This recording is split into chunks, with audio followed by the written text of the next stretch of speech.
आज का motivational video है। जब आप देखते हैं, क्या देखते हैं? आप देखते हैं कि जब मानव को किसी चीज़ से जोड़ा जाता है तो संसार में सृष्टि से जोड़ा जाता है, तो सबसे पहले उसे किससे जोड़ा जाता है? धर्म से। मानव को सबसे पहले धर्म से जोड़ा जाता है। धर्म यानी धर्म कौन सा? उसके द्वारा कौन से कार्य करने योग्य हैं और कौन से कार्य करने योग्य नहीं है। धर्म हमारा यही सिखाता है कि किन कार्यों को करना है, किसको नहीं करना है। करने वाले कार्य किस लिए हैं? जो कि मानवता से जोड़ते हैं, कि मनुष्य हो, मनुष्यता की निशानी है।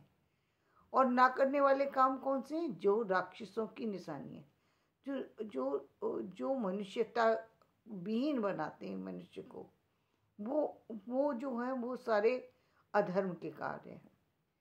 एक तरफ धर्म के कार्य हैं, एक तरफ अधर्म के कार्य हैं। मनुष्य का जन्म मिला है किस लिए? कि धर्म पर चल करके अपने जीवन को बदल सके, दूसरों के जीवन को बदल सके। जो कुछ सृष्टि ने दिया है उसको ले सके, उसका अनुभव कर सके, उसका उपयोग कर सके, उसका भोग कर सके, उसका उपयोग कर सके, इस सृष्टि का निर्माण कर सके। सृष्टि का निर्माण क्या? एक प्राकृतिक, एक कृत्रिम। पेड़ है तो पेड़ से आप बहुत सारी लकड़ी की चीज़ें बना सकते हैं, तो प्राकृतिक चीज़ें सब उसी से मिली। चाहे वो रुई कॉटन मिली या फिर और जितनी भी संसार की चीज़ें हैं वो सब प्रकृति से मिली। और प्रकृति किसके द्वारा बनाई गई है? ईश्वर के द्वारा। बिना ईश्वर के कुछ नहीं हो सकता। जब हम बात करते हैं, जब हम चीज़ों को देखते हैं, जब परखते हैं, तो इसका मतलब ये हुआ। और जब हम संसार में किसी भी चीज़ को बनते और बिगड़ते देखते हैं तो क्या कहा गया है? ये कहा गया है कि सारी चीज़ों के अंदर ईश्वर विद्यमान है, ये बताया गया है। तो यदि सारी चीज़ों में ईश्वर विद्यमान है, फिर व्यक्ति, ऐसे कौन सी बात होती है जिसके कारण से व्यक्ति को मंदिर में जाना पड़ता है, घर में मंदिर बनाना पड़ता है, एक विशेष स्थान ईश्वर को देना पड़ता है? वो कौन से कारण होते हैं जिसकी वजह से इस तरह के कार्य व्यक्ति को करने पड़ते हैं?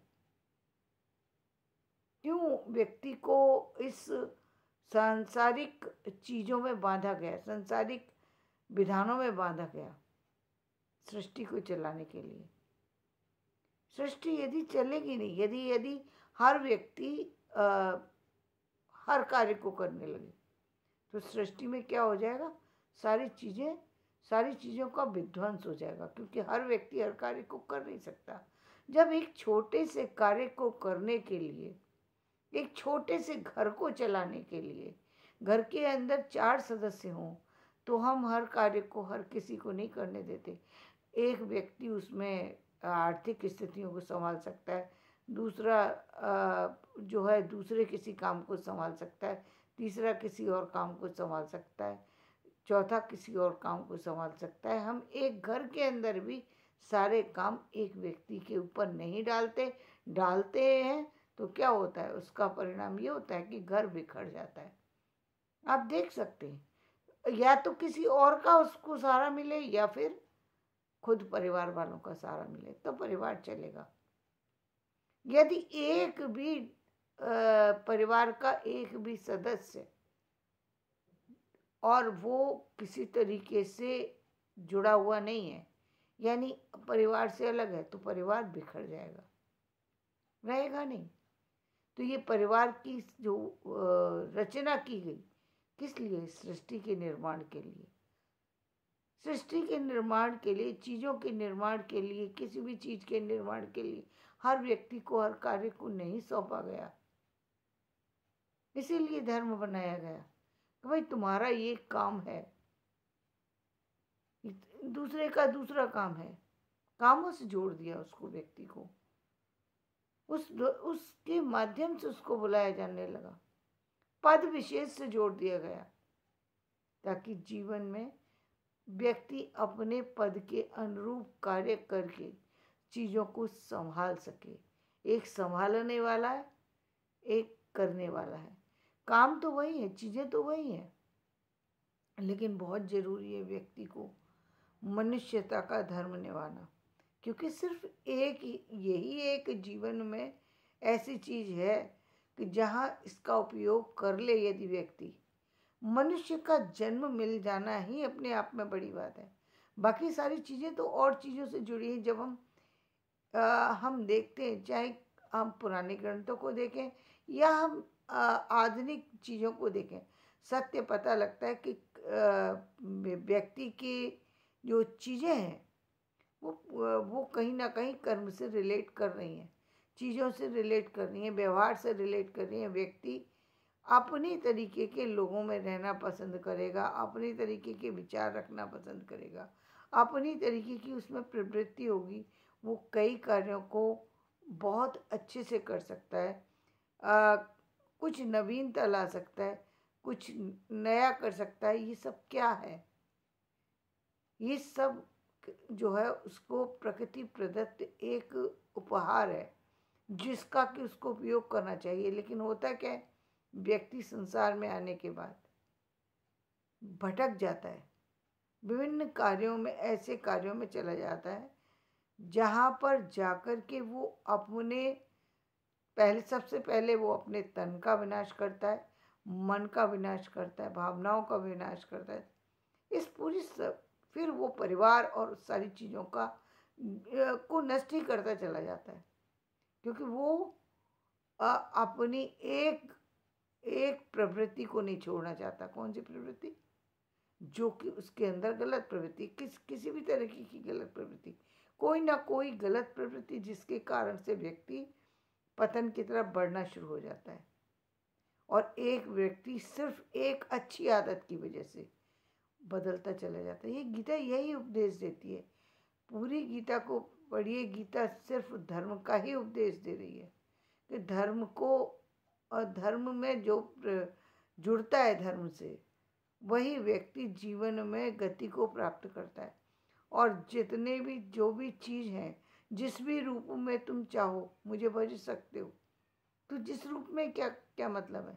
यानी किसी भी तरीके से आप यदि किसी को निमित्त बना लेते हैं, किसी को आधार बना लेते हैं, तब आपको कार्य करना सहज हो जाता है, कार्य के प्रति एक रुचि उत्पन्न हो जाती है।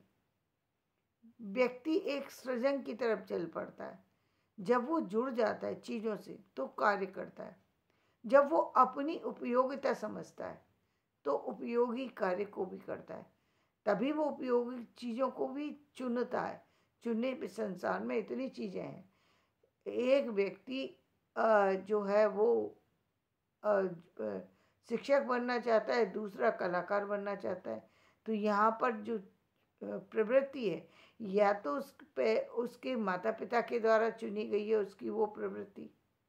कई बार व्यक्ति अपने परिवार में जो काम चल रहा होता है उसी को चुन लेता है, उसी को अपना जो है अपने रास्ता बना करके उसी मार्ग पर चलने लगता है। कई बार व्यक्ति अपना मार्ग स्वयं निर्धारित करता है और उस मार्ग पर, चुने हुए मार्ग पर चलना शुरू करता है। दोनों में अंतर सिर्फ इतना है, जो अपने द्वारा चूज किया गया रास्ता है वो यदि आपके शिक्षकों द्वारा बताया गया है या किसी विशेष व्यक्ति द्वारा बताया गया है तो उस पर चलना आसान हो जाएगा। लेकिन बहुत समय पर व्यक्ति के पास ऐसा कोई भी नहीं होता जहाँ उसको रास्ता कोई दे सके।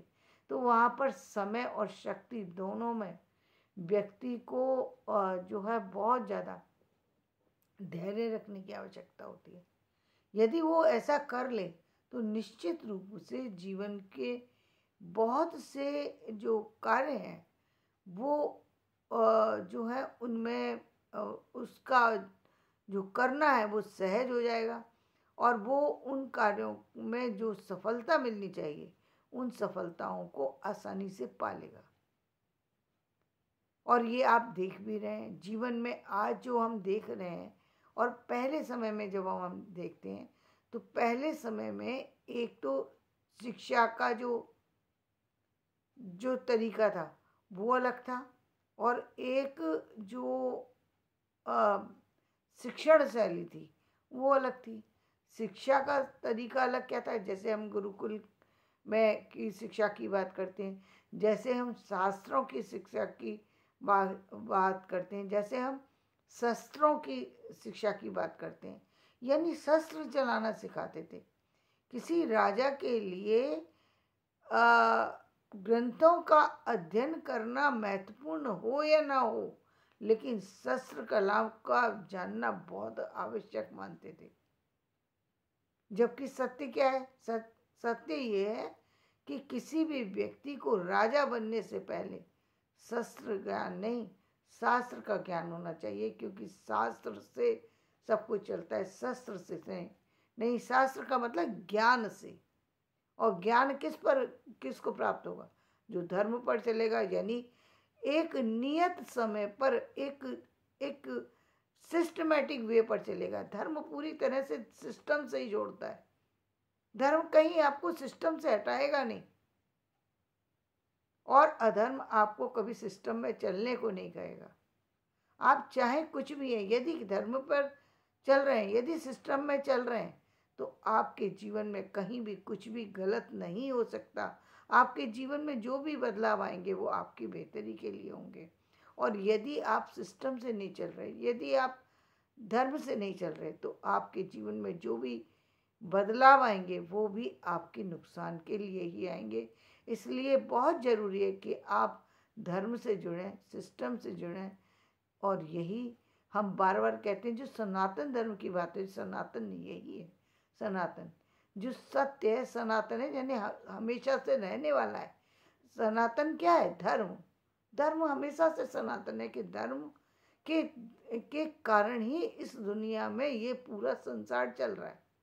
जितने लोग हैं, धर्म का मतलब सिर्फ ये नहीं है जो शास्त्र को हम धर्म मान लेते हैं, या कुछ आध्यात्मिक चीज़ों को ही नहीं, कोई सिर्फ शास्त्र मानते हैं, नहीं।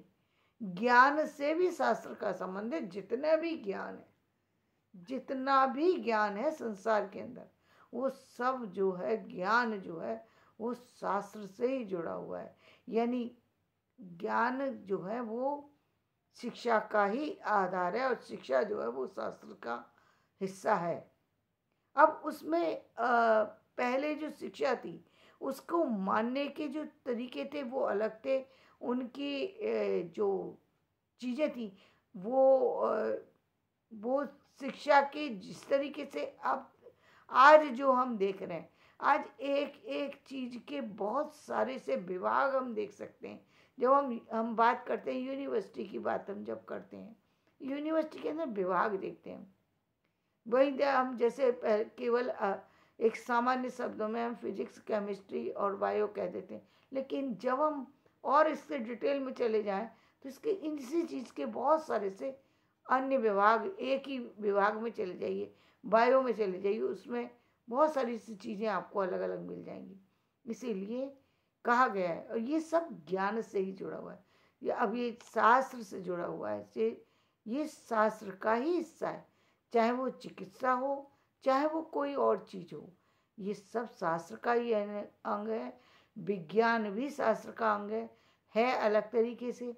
तो हम इस विषय पर फिर कभी चर्चा करेंगे, लेकिन मूल बात थी धर्म। यदि व्यक्ति ने अपने जीवन में इस बात को समझ लिया कि जीवन को चलाना है, तो जीवन को चलाने से पहले धर्म को जानना जरूरी है और धर्म से जुड़ना जरूरी है। यदि आप धर्म से जुड़ जाते हैं तो जीवन में सब कुछ पा लेते हैं, सब कुछ जान जाते हैं। तो धन्यवाद। मेरा ये वीडियो पसंद आए तो इसे लाइक करें, शेयर करें और सब्सक्राइब करें।